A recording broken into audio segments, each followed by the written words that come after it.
Boa tarde, senhoras e senhores. Hoje é 14 de fevereiro de 2025.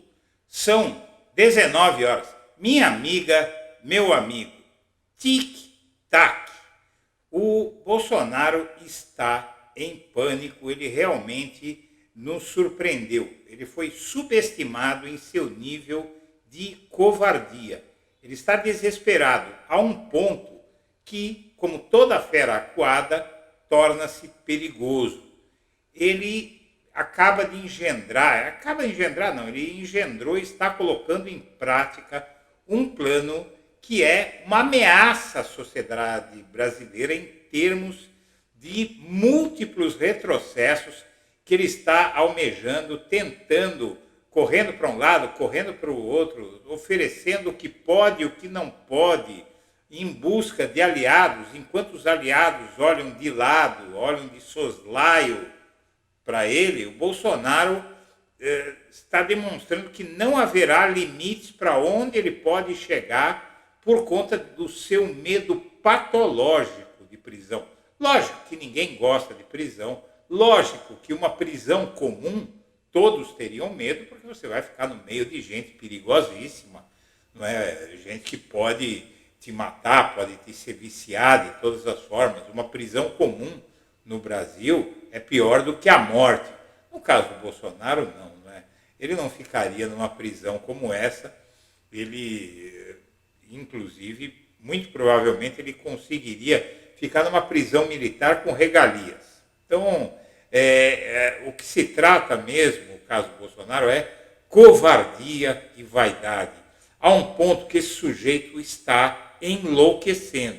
E isso eu não estou brincando, eu já falei várias vezes aqui, já citei até laudos de especialistas, de psicanalistas, psiquiatras, que acham que o Bolsonaro está num momento de loucura, é um pavor psicótico que ele está desenvolvendo, e isso nos ameaça a todos. Eu selecionei algumas matérias para mostrar para você sobre esse caso, mas antes de prosseguir, eu quero pedir a você que acompanha o blog da Cidadania que se inscreva no canal, deixe seu like e compartilhe esse vídeo. Minha amiga, meu amigo, eu quero agradecer a todos os que têm apoiado o blog da Cidadania, aqueles que têm demonstrado confiança nas minhas palavras quando eu peço que quem puder considere fazer doação ao blog da Cidadania para que o canal possa crescer. Eu vejo que o canal está realmente crescendo, dia após dia, está crescendo e mais gente vem chegando e sempre há uma reclamação de áudio, vídeo, porque eu não vou mostrar aqui para você equipamento, mas eu tenho um equipamento antigo. Na verdade, em 2017, o Moro praticamente me quebrou, Sérgio Moro. Ele veio para cima de mim porque eu publiquei uma reportagem dizendo que o Lula ia ser alvo da 24ª fase da Lava Jato, ia ser levado coercitivamente para depor no aeroporto de Congonhas. Eu recebi essa informação de uma fonte, publiquei e aí a Lava Jato veio para cima de mim dizendo que eu avisei o Lula, que eu atrapalhei a operação. E aí eu fiquei, de março a maio de 2017, eu fiquei aparecendo toda hora na mídia, só no Jornal Nacional foram umas 10 vezes, todos os telejornais, todos os jornais falando de mim, e isso acabou com um outro negócio que eu tinha paralelo, que era ligado ao comércio exterior. Pela primeira vez na Lava Jato, o juiz Sérgio Moro se declarou suspeito para julgar um caso. A investigação se refere ao blogueiro Eduardo Guimarães. De acordo com a Força Tarefa, em março do ano passado, Guimarães vazou para um assessor de Lula que o ex-presidente seria alvo de uma das fases da operação, que acabou mesmo sendo realizada dias depois. A defesa de Guimarães apresentou um pedido de suspeição, alegando que existe uma inimizade notória entre Moro e o blogueiro. Moro nega, mas aceitou se declarar suspeito para evitar qualquer dúvida quanto à continuidade do processo. Eu vim viver fiquei numa situação financeira muito difícil por causa do Sérgio Moro, por causa da minha militância política, e aí eu vim viver de YouTube, de site. O site não deu para manter, porque eu não tinha como manter uma equipe, é muito caro. Então eu vivo hoje disso aqui, YouTube, na verdade estou indo aí, quem me paga é publicidade do Google, eu não peço nada para governo, para político, não peço porque eu tenho um pouco de medo de me meter com político. E a minha sorte, eu só estou solto hoje porque eu nunca me meti com político, não tenho nada, não estou demonizando a política, tá? A política é necessária, tal, mas assim, eu prefiro acompanhar a política de longe, analisando, tal, sem envolvimento financeiro, eu prefiro assim. E eu vivo da publicidade do Google. E, na verdade, ela não é suficiente para que eu compre equipamento melhor para fazer jus ao crescimento do canal. O canal está crescendo mesmo, visualizações estão crescendo, o número de inscritos vai crescendo também. E, inclusive, hoje eu tive uma reunião com o Google, foi uma reunião bastante interessante, e eles elogiaram até meu trabalho. Eu falei, olha, vou tentar crescer, eles vão tentar melhorar a minha monetização, mas muita coisa não dá para fazer. E eu preciso agradecer. Então, me perdoe por tomar o seu tempo e vamos ao assunto, que é um assunto sério e preocupante. Eu realmente fiquei preocupado com essas notícias. Na verdade, as reportagens que eu vou mostrar para você, elas são em tom de preocupação. Então, vamos em frente. Veja só, Bolsonaro faz tour entre presidentes de partidos por apoio à anistia do 8 de janeiro. Ele procurou nos últimos dias Kassab, do PSD, e Rueda, o presidente da União Brasil. O Bolsonaro tem procurado presidentes de partidos com ampla representatividade no Congresso em busca de apoio ao projeto de anistia para os condenados do 8 de janeiro. E é nesses projetos que há na Câmara, porque não há um só, há vários, é que reside o problema. A ação do Bolsonaro acontece ao mesmo tempo em que ele e a bancada bolsonarista no Congresso tentam avançar com outro texto para reduzir o período de inelegibilidade. Eles querem acabar com a lei da ficha limpa, outro problema seríssimo. Na semana passada, o Bolsonaro teve uma conversa reservada com o Gilberto Kassab, que é uma espécie de eminência parda no Congresso. Ele fez isso no Palácio dos Bandeirantes, lá junto com o Tarcísio, que o Kassab é de São Paulo. E, segundo pessoas próximas dos dois políticos, o principal tema foi o projeto que pode reduzir a pena para os condenados e para ele mesmo, né? Anistia para ele, anistia para todo mundo. Muito bem. Ele começou a criticar a lei da ficha limpa, mas levantamento mostra que PT e PL tiveram quase o mesmo número de candidatos barrados pela ficha limpa, porque o Bolsonaro disse o seguinte: a lei da ficha limpa foi foi criada para prejudicar a direita. Uma conversa. A lei da ficha limpa, ela foi criada basicamente para todos os partidos, e inclusive a maior vítima até hoje da lei da ficha limpa foi o Lula. Em 2018, o Lula tinha uma candidatura, mesmo estando preso, e a lei da ficha limpa barrou o Lula. Então é conversa, né? O Bolsonaro disse qualquer coisa, ele está muito desesperado, e esse desespero dele é desesperador por si só. Veja só, o PL agora tem uma proposta de reduzir os crimes alcançados pela anistia 8 de janeiro para atrair apoio do Centrão, não é? Ele diz que o nosso objetivo é soltar pessoas presas injustamente, argumenta o tal do Sóstenes Cavalcanti, aquele que queria pôr na cadeia a mulher que foi estuprada, né? O líder do PL na Câmara vem conduzindo negociações para diminuir o escopo do projeto de lei que anistia os envolvidos no 8 de janeiro. Ele admite que, após mensurar o apoio que a iniciativa terá na Casa, pode ser necessário ajustar o alcance da proposta para que haja mais votos favoráveis. Sóstenes busca o apoio de parlamentares de partidos como União Brasil, PSD, Republicanos e PT. Segundo o parlamentar, a flexibilização pode ampliar a adesão. Essa é uma proposta. O Bolsonaro e o Kassab, esse Kassab é de conhecido de longa data aqui em São Paulo, né? Ele foi vice do José Serra na eleição que ele venceu contra a Marta Suplicy em 2004, né? O Kassab venceu, o Serra venceu a Marta Suplicy em 2004, com o Kassab como vice, e em 2008 o Serra largou a prefeitura para disputar o governo do estado e o Kassab ficou no lugar dele, depois se elegeu em 2008 e só foi largar o osso em 2012, quando ele perdeu para o Fernando Haddad. Bom, o fato é que o Bolsonaro pediu ao Kassab apoio para tal lei da ficha limpa, para as leis que ele pretende que mudem o ordenamento jurídico para ele escapar da cadeia e ainda poder ser candidato em 2026. Ele tinha muita divergência com o Kassab, mas foi se humilhar para ele, pedir apoio, porque ele está desesperado, empenhado em aprovar o projeto de anistia.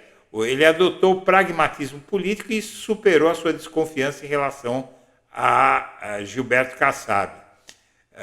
Mas, além de tudo, ele começa a criar algumas invenções aí que são uma ameaça para a sociedade brasileira. Veja isso.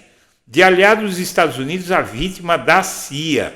A nova narrativa de Bolsonaro, que sempre idolatrou os Estados Unidos, foi várias vezes fotografado batendo continência para a bandeira dos Estados Unidos, agora culpa os americanos por sua derrota na eleição de 2022 para Lula.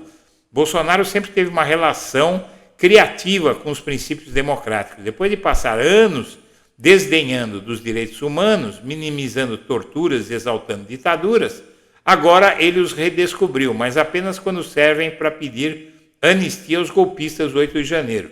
E agora também, num novo capítulo da saga de autopreservação do Bolsonaro, voltou ao figurino de nacionalista e passou a crítico da interferência estrangeira. Sim, o mesmo Bolsonaro que passou anos cortejando Washington e elogiando Donald Trump, batendo-lhe continência e abrindo mão da soberania brasileira para agradar os Estados Unidos quando ele governava, agora denuncia uma suposta conspiração da CIA para impedir a sua reeleição. Veja só, segundo ele, os americanos, por meio da USAID, agência americana voltada para assistência internacional, ajudaram a desinformar e perseguir a direita, um conceito inovador, já que a desinformação sempre foi uma das especialidades do bolsonarismo. O Bolsonaro enviou há pouco para contatos do seu WhatsApp a seguinte mensagem. Vamos ver aqui, ó. Ele mandou um vídeo, né? E diz, no vídeo, é um vídeo de uma reportagem da Globo News, que diz, Estados Unidos agiram para defender a eleição no Brasil. Jornal reconheceu força das instituições brasileiras. No vídeo, a prova de interferência da CIA nas eleições de 2022, com falso pretexto de defender a democracia. Desde 2012, o então deputado Bolsonaro sempre lutou pelo voto impresso. Recursos da USAID foram usados para desinformar e perseguir a direita, bem como ajudar Lula a vencer as eleições. Se os problemas apontam para as urnas, por que o TSE não suspende o sigilo bancário 1361 de novembro de 2018? Qual o temor? O TSE não confia nas urnas? É tudo conversa fiada, não é? E a gente sabe disso, mas ele faz o que for necessário. O vídeo produzido por Bolsonaro é um trecho do programa Estúdio I, da Globo News, em 21 de junho de 2023. E ele não comprova coisa alguma sobre a interferência da CIA nas eleições brasileiras. A correspondente do canal em Washington, Raquel Krahenbuhl, aparece no vídeo relatando o conteúdo de uma reportagem publicada naquele dia pelo jornal Financial Times sobre uma campanha silenciosa de autoridades americanas nos bastidores, iniciada em 2021 para que o resultado da eleição de 2022 no Brasil fosse respeitado. Todos conhecem essa história, saiu no The New York Times, saiu na imprensa brasileira. Isso é tudo conversa do Bolsonaro, mas é uma conversa perigosa. Segundo a reportagem do jornal, a Casa Branca, o Departamento de Estado, o diretor da CIA e oficiais do Pentágono agiram no sentido de barrar a candidatura Bolsonaro. Veja só, o Financial Times ouviu do ex-embaixador americano no Brasil, Michael McKinley, cuja missão em Brasília foi de 2017 a 2018, que não se tratava de apoiar um candidato, mas fazer o processo eleitoral funcionar e ser respeitado. Na mesma mensagem, Bolsonaro compartilhou que tem sido fantasia conspiratória mais difundida pelos bolsonaristas dos últimos dias. Declaração de Michael Benz, funcionário do Departamento de Estado dos Estados Unidos durante o primeiro governo de Donald Trump. Sem apresentar provas, Benz disse ao podcast War Room, que é Sala de Guerra, do estrategista e político e ex-assessor de Trump, Steve Bannon, que se a USAID não existisse, Bolsonaro ainda seria presidente do Brasil. Veja só que loucura. A tal intervenção via USAID teria sido para financiar projetos contra Bolsonaro. Não teve projeto nenhum contra Bolsonaro. Ele que gastou 300 bilhões de reais para se reeleger. Mas o risco vai aumentando. Veja só, essa reportagem aqui da revista Veja, ela fala sobre as diversas loucuras que podem vir no Congresso por conta dessa história de anistia. O título da reportagem que sai nessa sexta-feira é Anistia 8 de janeiro e mais, a onda de retrocessos que vai desafiar as instituições. Será um teste de fogo resistir ao combo da insensatez. Vai vendo. Uma missão do novo presidente da Câmara, Hugo Mota, do Republicanos da Paraíba, é de uma delicadeza ímpar. Ele foi apoiado por um bloco formado por 17 partidos, representantes de praticamente todo o espectro político do Congresso, de bolsonaristas a comunistas. Para reunir tantas figuras diferentes no barco de sua candidatura, o parlamentar costurou uma série de acordos. Com o PT, por exemplo, teria assumido o compromisso de avalizar o nome de um petista para ocupar a próxima vaga de ministro do TCU. Com o PL, dono da maior bancada, o acordo passaria pela votação de projetos de interesse da sigla. Um deles é o que prevê anistia aos condenados pelo 8 de janeiro. Na campanha, sempre que era questionado sobre o assunto, Mota desconversava, justificando que o tema era polêmico, dividia opiniões, mas depois que ele se elegeu presidente da Câmara, ele foi lá e elogiou o projeto da anistia. Na semana passada, ele acirrou os ânimos elogiando, dizendo que golpe tem que ter um líder, e não tinha líder na visão dele e tal. A declaração dele foi interpretada como um sinal de que o projeto que prevê anistia geral aos condenados, apesar de inconveniente e absurdo, conta no mínimo com a simpatia do atual presidente da Câmara. Com isso, pode sair do limbo e, quem sabe, até ser votado em plenário ainda neste ano. A opinião do deputado ganhou o surpreendente endosso do ministro da Defesa, José Múcio Monteiro. Em entrevista, ele defendeu penas diferenciadas entre quem quebrou uma cadeira e quem armou um golpe. O que eu defendo é uma dosimetria. Eu acho que na hora que você solta um inocente, uma pessoa que não teve envolvimento muito grande, é uma forma de pacificar o país. Quer dizer que quem não teve um envolvimento muito grande, quem não quebrou um relógio de milhões de reais, por exemplo, então é inocente? Claro que não, né? O sujeito quebrou uma vidraça, o sujeito invadiu ali, ele já não é inocente. Esse país precisa pacificar, ninguém aguenta mais radicalismo, etc, etc. Bom, nos últimos dias, deputados marcharam pelos corredores do Congresso aos gritos de anistia já e até levaram para o Congresso a mulher de um caminhoneiro que foi condenado a 14 anos, está foragido, e porque ele tem 6 filhos, aí ele não ligou para os filhos e foi para Brasília fazer quebra-quebra. E agora está pedido pela Justiça.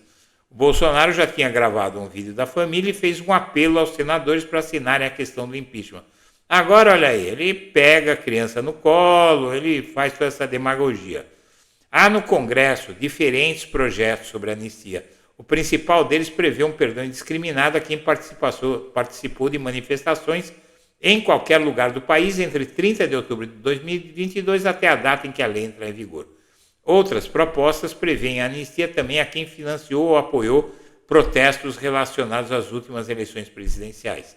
Não são notícias alvissareiras, principalmente quando se constata que elas fazem parte de um combo. Em outra frente, deputados e senadores ligados a Bolsonaro articulam o fim da lei da ficha limpa, que impede que pessoas condenadas por crimes de corrupção e abuso de poder, entre outros, disputem eleições. Hoje, os fichas sujas ficam inelegíveis por 8 anos. A proposta que a extrema-direita quer é reduzir para 2 anos, ou seja, deixa de haver inelegibilidade no Brasil, porque a gente tem eleição cada 2 anos. Há muitos interessados nessa mudança, mas sem dúvida o principal deles é o Bolsonaro. Ele foi condenado por abuso de poder político e ele fica até 2030 inelegível. Se ele for condenado, no caso da tentativa de golpe, aí a inelegibilidade é de 30 anos. No início do mês, ele se reuniu com o deputado Bibo Nunes, autor do projeto que reduz o prazo de inelegibilidade. É casuístico mesmo, isso nós não vamos negar, afirma o deputado Sóstenes Cavalcante, líder na Câmara. O que foi feito com Bolsonaro é arbitrário e totalmente injusto, então a gente poderia resolver isso até com uma anistia exclusiva para ele. Ele foi punido por fazer reunião com embaixadores. Qual é o abuso disso? Mentir para embaixadores, né? A lei da ficha limpa é uma conquista da sociedade que está permanentemente sob ataque. Em 2023, um projeto aprovado na Câmara fixou a inelegibilidade no máximo em 8 anos. A contagem começa após o cumprimento de uma eventual pena criminal. Na mesma entrevista em que desclassificou a tentativa do golpe, o presidente da Câmara também indicou ser favorável à mudança na lei da ficha limpa. Com Arthur Lira, esse projeto não ia andar, mas eu senti firmeza no Hugo, afirma esse deputado Bibo Nunes, autor da proposta. E a gente vai dizendo, né? Talvez a gente acabe sentindo saudades do Arthur Lira. Veja só a situação em que estamos. Idealizador da ficha limpa, o advogado Marlon Reis, já tem engatilhada uma ação para ser ingressada no STF caso as mudanças sejam aprovadas. O que se está tentando é deixar como não ocorrido o que de fato aconteceu nos últimos anos, tanto em matéria eleitoral quanto em matéria criminal relativa aos casos de atentado ao Estado Democrático e de Direito, critica ele. Uma terceira frente, essa ainda mais silenciosa, toca o que hoje é um dos principais motivos de dor de cabeça no Congresso. Em meio à investida do Flávio Dino, do STF, contra a balbúrdia das emendas parlamentares, a nova cúpula do Congresso, muito reservadamente, passou a estudar uma proposta de acordo que colocaria um ponto final no embate entre o Legislativo e o Judiciário sobre o assunto. A ideia é definir um marco temporal a partir do qual sejam adotados os critérios de transparência e deixar o passado intocado. A medida, na prática, enterra as investigações contra aqueles que roubaram dinheiro público. Veja só, nos bastidores percebe-se uma formação generalizada das lideranças partidárias com o avanço de alguns inquéritos. Só que tem uma coisa, não é, minha amiga, meu amigo? O fato é que tudo isso eles precisam combinar com os russos, ou seja, com o STF, que já avisou que nada disso vai passar. E, graças a Deus, graças a Buda, graças a Alá, quem você quiser, graças aos deuses, que numa democracia a última palavra é do Supremo, da Corte Suprema daquele país, nos países democráticos. E o Supremo já disse que essa estrovenga não passa.